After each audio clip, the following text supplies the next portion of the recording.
আহাৰৰ খবৰৰ আন এটা ভিডিঅ'লৈ আপোনাক স্বাগতম জনাইছোঁ। মই আজি এজন বিশেষ ব্যক্তিৰ লগত উপস্থিত আছোঁ। এই ব্যক্তিজন মই বিশেষ বুলি অভিহিত কৰিছোঁ এইটো কাৰণে, তেওঁ এটা বিশেষ দিনত, আমি প্ৰত্যেকেই জানো যে 15 আগষ্ট, প্ৰতি বছৰৰ 15 আগষ্ট 1947 চনৰ 15 আগষ্টত যেতিয়া ভাৰত স্বাধীন হৈছিল, সেই দিনটোক আমি স্বাধীনতা দিৱস হিচাপে পালন কৰোঁ, আমি উদযাপন কৰোঁ। কিন্তু মই যিজন ব্যক্তিৰ লগত উপস্থিত আছোঁ, সেই ব্যক্তিজনে 15 আগষ্টত অৰ্থাৎ স্বাধীনতা দিৱসৰ দিনাখন তেওঁ স্বাধীনতা দিৱস উদযাপন কৰাৰ পৰিৱৰ্তে তেওঁ মৌনব্ৰত অৱলম্বন কৰে। সেই দিনটোত তেওঁ 24 ঘণ্টা, বিগত প্ৰায় 32টা বছৰে তেওঁ মৌনব্ৰত পালন কৰি আহিছে। কিয় বাৰু তেওঁ মৌনব্ৰত পালন কৰিছে? সেই বিশেষ দিনটোত তেওঁ উদযাপন কৰাৰ পৰিৱৰ্তে মৌনব্ৰত পালন কৰাৰ আঁৰৰ ৰহস্য কি, সেই বিষয়ে জানিবৰ মাজে তেখেতৰ ঘৰত উপস্থিত হৈছোঁ। আহকচোন সেই বিশেষ ব্যক্তিগৰাকীনো কোন, তেওঁৰ লগত চিনাকি হৈ আহক। লগতে তেওঁৰ বিষয়ে কিয় বাৰু তেওঁ মৌনব্ৰত পালন কৰি আহিছে সবিশেষ আমি এই ভিডিঅ'টোৰ জৰিয়তে জানিবলৈ প্ৰয়াস কৰোঁ। মোৰ লগত উপস্থিত আছে প্ৰণৱ কুমাৰ শৰ্মা। নমস্কাৰ। বিশিষ্ট জ্যোতিষী। আমাৰ এই অঞ্চলৰ লগতে তেওঁ অসমীয়া বিভিন্ন কাকতত দৈনিক যি ৰাশিফল প্ৰকাশ কৰে বাতৰি কাকতসমূহে, সেই বাতৰি কাকতসমূহত তেওঁ দীৰ্ঘদিন ধৰি, দীৰ্ঘ বছৰ ধৰি তেওঁ ৰাশিফল, দৈনিক ৰাশিফল প্ৰচাৰ কৰি আহিছে। লগতে অসমৰ এটা জনপ্ৰিয় টেলিভিছন চেনেলতো তেওঁ দৈনিক ৰাশিফল প্ৰকাশ কৰি আহিছে। আহকচোন তেখেতৰ বিষয়ে তেওঁ কিয় দিনাখন তেওঁ উদযাপন কৰাৰ পৰিৱৰ্তে কিয় মৌনব্ৰত পালন কৰে, সেই বিষয়ে তেখেতৰ নিজৰ মুখেৰে জানো। স্বাগতম জনাইছোঁ। নমস্কাৰ। নমস্কাৰ। 1947 চনত ভাৰত স্বাধীন হৈছিলে। আমি প্ৰত্যেকে, ভাৰতৰ প্ৰতিজন নাগৰিকে সেই বিশেষ দিনটোত আমি স্বাধীনতা দিৱস উদযাপন কৰোঁ। কিন্তু আপুনি সেই দিনটোত স্বাধীনতা দিৱস উদযাপন কৰাৰ পৰিৱৰ্তে আপুনি মৌনব্ৰত পালন কৰে, ইয়াৰ আঁৰৰ ৰহস্যটো কি বাৰু? আমি সৰু থাকৰ পৰাই যেতিয়া স্বাধীনতা দিৱস 15 আগষ্টৰ দিনটোত আমি স্বাধীনতা দিৱস উদযাপন কৰি আহিছিলোঁ।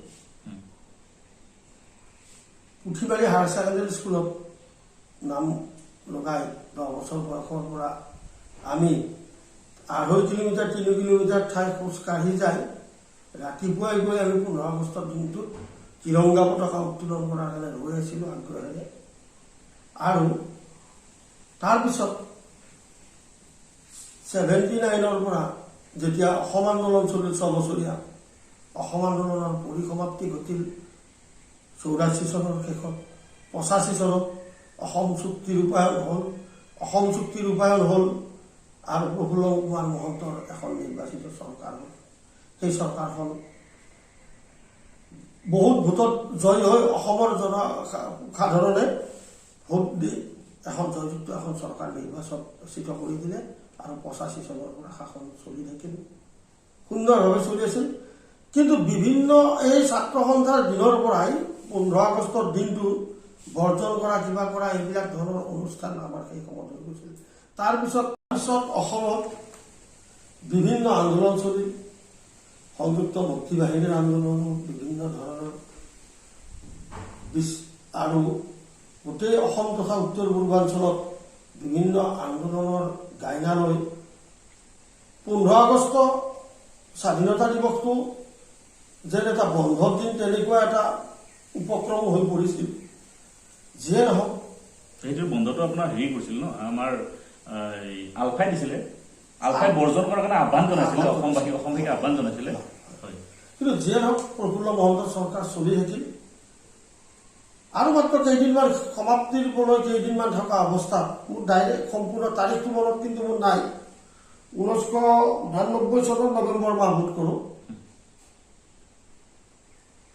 ভাৰত চৰকাৰৰ সংবিধানৰ গাইনা লৈয়ে অসমৰ এই নিৰ্বাচিত চৰকাৰখনক বৰখাস্ত কৰি অসমত ৰাষ্ট্ৰপতি শাসন দিয়া হৈছিল। আৰু এই অসমত যেতিয়া ৰাষ্ট্ৰপতিৰ শাসন দিলে, সেই সময়টো মোৰ বাবে এটা কিন্তু অতি দুৰৱস্থাৰ সময় আছিল। মই ব্যক্তিগতভাৱে ক'বই লাগিব, মোৰ 88ৰ 1 এপ্ৰিলত মা ঢুকাইছিল। দেউতাই 2টা চকুৰে দেখা নোপোৱা হৈছিল। মা ঢুকোৱাৰ পিছত মই শুৱালকুছি কলেজত পঢ়াৰ পৰা গুচি আহি মই গাঁৱত থাকিব লগা হৈছিলোঁ।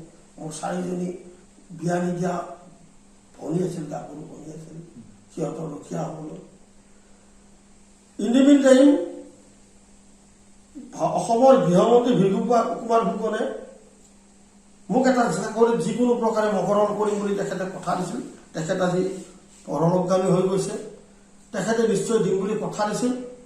শুৱালকুছিৰ অসম গণ পৰিষদৰ নেতাসকলে মোৰ চাকৰিটোৰ কাৰণে কৈছিল, ছাত্ৰ সন্থাৰ ফালৰ পৰাও কৈছিল, ঠিক চাকৰিটো দিম বুলি কৈছিল। কিন্তু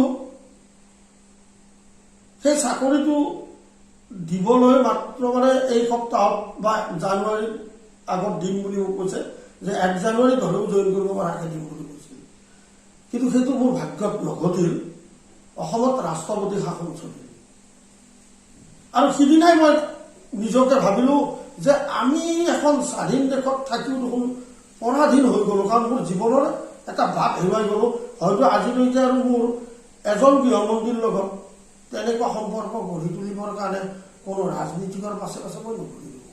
কিন্তু ভিগু ফুকনৰ লগত স্বয়ংক্ৰিয়ভাৱে আমি তুমি মই যেনেকৈ বহিছিলোঁ তেনেকৈ বহিছিলোঁ। তেখেত গৃহমন্ত্ৰী আছিল সেই সময়ত, আৰু গৃহমন্ত্ৰী এজনৰ ইমান ওচৰত বহাৰ সৌভাগ্যটো মোৰ সেই সময়ত ঘটিছিল। একদম সৰু ল'ৰা, মই তেতিয়া 19-20 বছৰীয়া ল'ৰা। কিন্তু সেই সময়তে মই ভাবিলোঁ, ইমান ভোটেৰে জয় হোৱা চৰকাৰ এখনকো যদি বৰখাস্ত কৰি ৰাষ্ট্ৰপতিৰ শাসন দিব পাৰে, তেতিয়াহ'লেতো সংবিধানৰ নীতিৰ বিৰোধিতা কৰাৰ কোনো অধিকাৰ নাই। মই নোৱাৰোঁ সেইটো কৰিবলৈ। নিজকে মই মৌন কৰি পেলালোঁ যে প্ৰতিটো 15 আগষ্টত মই মৌন হৈ থাকিম।